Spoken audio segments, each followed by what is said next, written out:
क्या आपने कभी अपनी नॉलेज का मूल्यांकन किया है?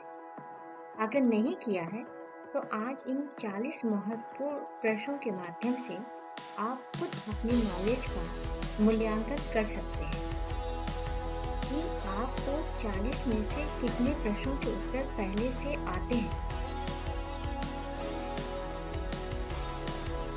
हेलो फ्रेंड्स, आप सभी कैसे हैं और आपकी तैयारी कैसे चल रही है? आप सभी का स्वागत है मोहम्मद एजुकेशन हब में।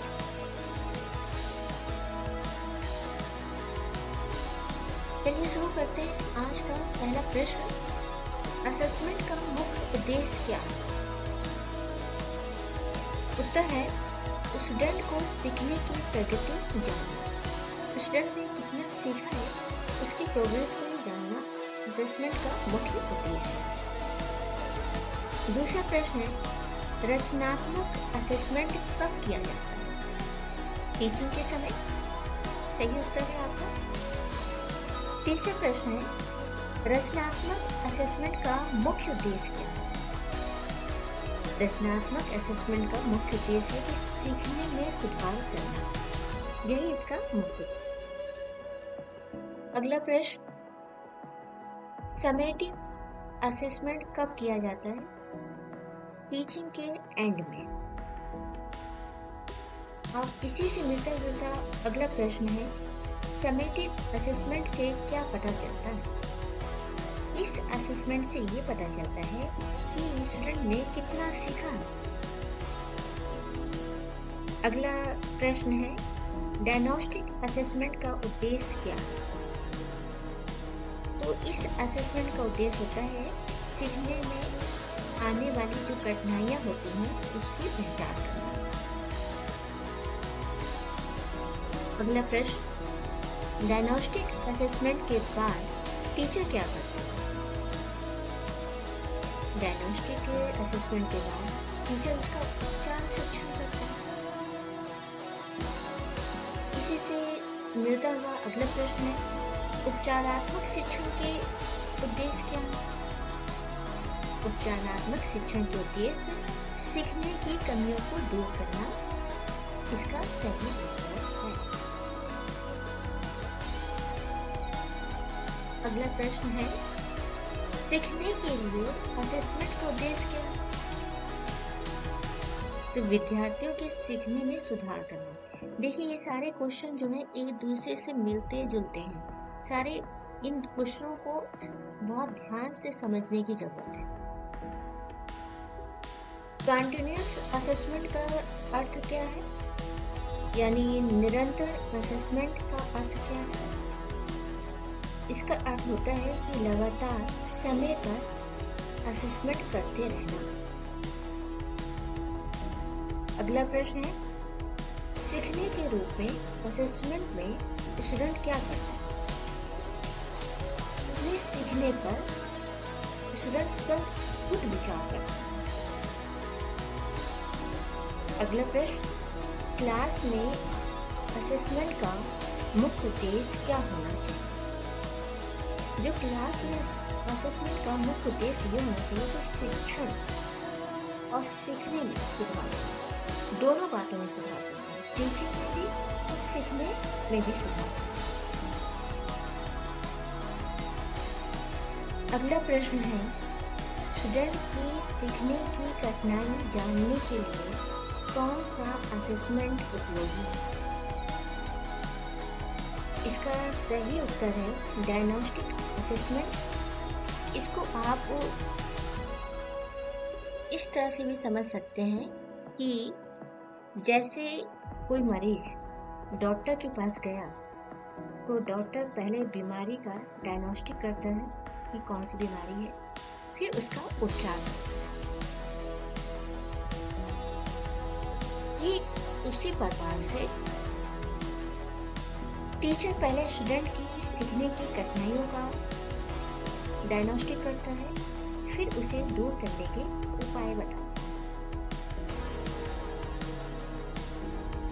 अगला प्रश्न है असेसमेंट के बाद प्रतिक्रिया देने का क्या लाभ? असेसमेंट के बाद प्रतिक्रिया देने का ये लाभ होता है कि विद्यार्थी अपनी गलती में सुधार कर सकता है। अब इसी से जुड़ा हुआ अगला प्रश्न है, अच्छी प्रतिक्रिया कैसी होनी चाहिए? जो अच्छी प्रतिक्रिया है वो स्पष्ट और सुधार करने वाली हो। देखिए, इन प्रश्नों को मैं बार बार कह रही हूँ कि रटिएगा नहीं। ये प्रश्न एक दूसरे से बहुत मिलते जुलते हैं, केवल इसे समझने की जरूरत है। और जहाँ तक मेरी कोशिश है कि छोटे में संक्षेप में आपको इसको समझाने की भी मैं कोशिश कर रही हूँ। प्रश्न संख्या 16, खुद के द्वारा अपने कार्य का आकलन क्या कहलाता है? तो जब हम खुद के द्वारा अपने कार्य का असेसमेंट करते हैं तो वो क्या कहलाता है? तो सेल्फ इवैल्यूएशन कहलाता है। जैसा कि मैंने वीडियो के शुरू में कहा था कि क्या आपने अपने नॉलेज का कभी मूल्यांकन किया कि नहीं? अगला प्रश्न, एक स्टूडेंट के द्वारा दूसरे स्टूडेंट के कार्य का असेसमेंट क्या कहलाता है? तो इसका उत्तर है सहपाठी असेसमेंट। अगला प्रश्न है, स्टूडेंट के अलग अलग कार्यों के संग्रह को क्या कहा जाता है? तो अलग अलग कार्यों के संग्रह को कार्य संग्रह कहा जाता है। और अगला प्रश्न इसी से मिलता जुलता है, कार्य संग्रह का उपयोग किस लिए किया जाता है? तो कार्य संग्रह का उपयोग इसलिए किया जाता है कि स्टूडेंट की प्रगति पता चल पाए। उसकी प्रगति देखने के लिए कार्य संग्रह का उपयोग किया जाता है। प्रश्न संख्या 20, स्टूडेंट के व्यवहार को देखकर असेसमेंट करने की विधि क्या कहलाती है? यह कौन सी विधि है? तो उस विधि का नाम है अवलोकन विधि। जब हम किसी के व्यवहार को देख के असेसमेंट करते हैं तो वो अवलोकन विधि कहलाती है। अगला प्रश्न है, असेसमेंट में पहले से तय असेसमेंट क्राइटेरिया का क्या महत्व है? तो असेसमेंट क्राइटेरिया का महत्व क्या है? कार्यों को सही मूल्यांकन करने में सहायता मिलती है। अगला प्रश्न, असेसमेंट में केवल परीक्षा के अंक देखना उचित क्यों नहीं है? क्योंकि सीखने के कई पहलू होते हैं। प्रश्न संख्या 23 आपके सामने है, असेसमेंट में अलग अलग विधियों का प्रयोग क्यों करना चाहिए? इसका उत्तर है, स्टूडेंट के सीखने को अच्छे ढंग से स्टूडेंट सीखे, इसलिए अलग अलग विधियों का, अलग अलग मेथड का प्रयोग करना चाहिए। अगला प्रश्न, यदि स्टूडेंट बार बार एक ही गलती करता है तो टीचर को क्या करना चाहिए? सबसे पहले टीचर का काम होना चाहिए उस गलती का कारण पहचाने कि क्यों गलती कर, किस लिए गलती हो रही है, उसका कारण पहचानना अति आवश्यक है। अगला प्रश्न, असेसमेंट के परिणामों के आधार पर टीचर को क्या करना चाहिए? असेसमेंट के परिणामों के आधार पर टीचर को अपनी शिक्षण विधि में आवश्यक सुधार करना चाहिए। अगला प्रश्न है, क्या असेसमेंट केवल परीक्षा के समय करना चाहिए? नहीं, केवल परीक्षा के समय नहीं करना चाहिए, क्योंकि सीखने की पूरी प्रक्रिया में करना चाहिए। अगला प्रश्न है जो कि अक्सर घुमा फिरा के पूछा जाता है कि स्टूडेंट की वर्तमान प्रगति की तुलना उसकी पिछली प्रगति से करना क्यों उपयोगी है? ये इसलिए उपयोगी है क्योंकि उसकी प्रगति का पता चलता है कि इसकी वर्तमान प्रोग्रेस अच्छी है या इसकी पिछली प्रोग्रेस अच्छी क्यों।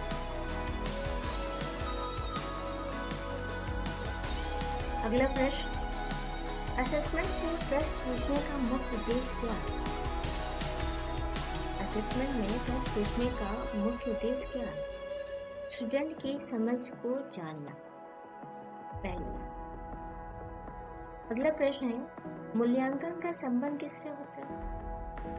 मूल्यांकन का संबंध प्राप्त जानकारी के आधार पर निर्णय लेने से होता है। तीसरा प्रश्न, असेसमेंट और इवैल्यूएशन में मुख्य अंतर क्या है? इस क्वेश्चन को भी कई बार पूछा जाता है और कई तरीके से पूछा जाता है। तो सबसे पहले असेसमेंट में जानकारी जुटाई जाती है, जबकि मूल्यांकन में निर्णय लिए जाते हैं।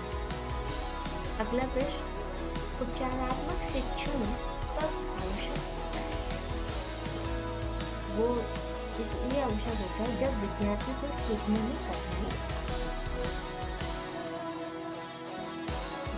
32वां प्रश्न है, असेसमेंट में स्टूडेंट की सक्रिय भागीदारी क्यों आवश्यक है? ये इसलिए आवश्यक है क्योंकि वो अपने सीखने को समझ पाता है। अगला प्रश्न है, सेल्फ इवैल्यूएशन से विद्यार्थी को क्या लाभ है? जैसा कि मैंने शुरू में कहा था, क्या आपने अपनी नॉलेज का कभी सेल्फ मूल्यांकन किया है? सेल्फ मूल्यांकन से यानी सेल्फ इवैल्यूएशन से हमें अपनी कमियों का पता चलता है। प्रश्न संख्या 34, ये भी इम्पोर्टेंट क्वेश्चन है। सहपाठी असेसमेंट से स्टूडेंट में क्या विकसित होती है? तो अफकोर्स सहयोग और जिम्मेदारी की भावना विकसित होती है। असेसमेंट का केंद्र किसे होना चाहिए? तो असेसमेंट का केंद्र विद्यार्थी के लिए सीखने को होना चाहिए। अगला प्रश्न है, असेसमेंट के टाइम या असेसमेंट के दौरान टीचर की भूमिका क्या होनी चाहिए? टीचर की भूमिका सीखने में सहायता करनी चाहिए, इस प्रकार की भूमिका होनी चाहिए। अगला प्रश्न है, अच्छे असेसमेंट की सबसे महत्वपूर्ण विशेषता क्या है?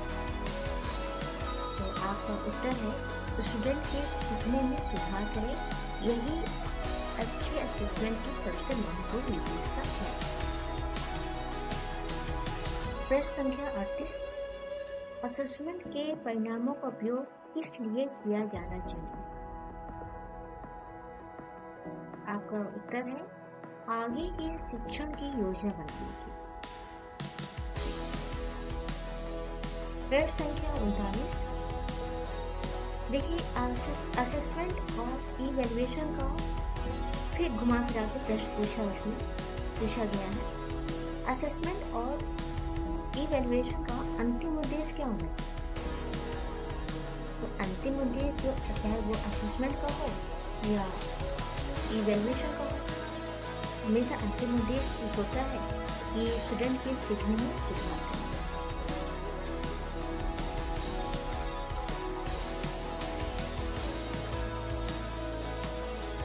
आइए अब देखते हैं अंतिम प्रश्न यानी 40वां प्रश्न। असेसमेंट में शिक्षक को केवल अंतिम अंक पर ध्यान क्यों नहीं देना चाहिए? क्योंकि स्टूडेंट के सीखने की प्रक्रिया भी महत्वपूर्ण है। इसको यूँ समझें, टीचर को केवल अंकों पर ध्यान नहीं देना चाहिए, बल्कि ये भी देखना चाहिए कि स्टूडेंट ने क्या सीखा है, कहाँ कठिनाई हो रही है और उसमें कितना सुधार हुआ है। मैं आपसे एक बात फिर कहना चाहूँगी कि इन प्रश्नों को समझने की कोशिश करिएगा और मुझे कमेंट में जरूर बताइएगा कि आपको 40 प्रश्नों में से कितने प्रश्न पहले से आते थे।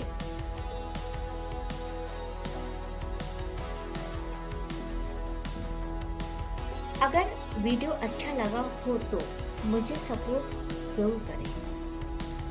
ऐसे ही अच्छी और उपयोगी वीडियो बनाने के लिए मोटिवेट करता है। चैनल को जरूर सब्सक्राइब करें। धन्यवाद।